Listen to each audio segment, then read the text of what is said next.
If you lived in rural China a century or two ago and walked a back road at night, you might see something you'd never forget.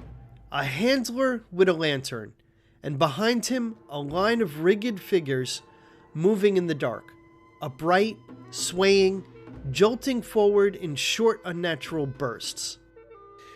If you didn't understand what you were seeing, you wouldn't call it funeral logistics. You'd call it what your brain needs it to be: a corpse that moves, a dead body that won't stay dead. That's the first key to the Jiangshi. Before it's a monster, it's a misinterpretation machine. A legend where fear meets poor visibility, social anxiety, and real death rituals. The Jiangshi is often translated as China's hopping vampire. In folklore and later popular stories, it's a stiff corpse that can't bend its joints, so it moves by hopping, arms locked forward, face slack, and something deeply wrong behind the eyes. But the real question isn't, do hopping vampires exist? The real question is, why did this specific image become believable enough to spread for generations?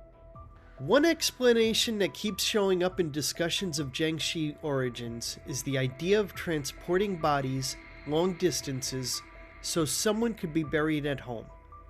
Because burial wasn't just tradition, it was order, family duty, spiritual safety. A good death mattered. In some retellings, people describe specialists moving bodies at night, avoiding heat, avoiding attention, avoiding panic. Because nobody wants a town thinking plague or murder is passing through. And once you accept the premise, bodies sometimes moved at night. Imagine a traveler glimpses figures in the fog, lantern light, wind, distance. A stiff body doesn't move like a living person. It jerks, it lurches. It looks like it's hopping. That single moment becomes a story. The story becomes a warning, and the warning becomes a creature. Now, add something even more mundane and even more powerful. Rigidity after death. Bodies can become stiff. Limbs don't swing naturally. If people are lifting or propping a body upright, the motion can look mechanical, especially in darkness, especially when you already expect something supernatural. And fear doesn't just make you see things. It makes you edit memories. It turns, I saw something odd, into, I saw something impossible. That gets us to the talisman, the yellow charm on the forehead. In the folklore and later cinematic tradition, it's basically a seal. The idea that a Taoist ritual can restrain the corpse, lock it down, keep it from moving. Historically, Taoist ritual traditions included talisman and symbolic writing used for protection, exorcism, and ordering spiritual forces. You don't have to believe the magic to understand the function. It gives the community a tool, a rule, a way to feel control over death. And that's what makes Jiangshi stories so sticky. They come with instructions. Not just, monster exists, but monster exists, and here's what you do. Legends survive longer when they behave like a safety manual. Over time, the Jiangshi became a container for several fears at once. Fear of improper burial, fear of disease, fear of the dead being disturbed, fear of travel at night, fear of outsiders, fear of spirits that don't belong. And here's a piece most videos skip because it kills the vibe, but we're doing history, not Halloween. The classic Jiangshi look most people pictured today is heavily shaped by much later popular culture, especially 20th century stories and film. That doesn't make the legend fake. It means the image got standardized.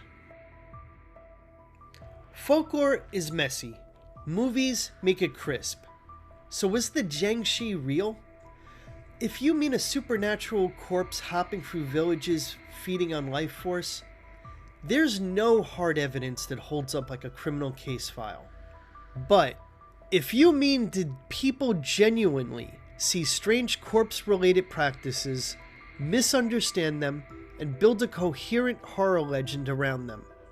Did real death rituals, real fear, and real environments produce a monster with consistent rules? That's not only plausible, it's how folklore is born. The Jiangshi isn't proof of undead monsters.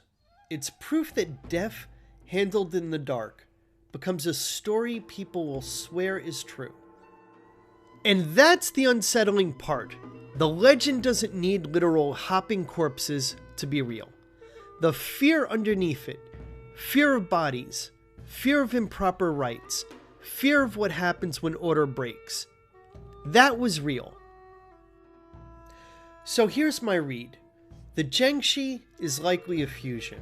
Real burial anxieties, real nighttime sightings, real misunderstandings of rigged bodies, and spiritual control systems layered on top to make it feel comfortable.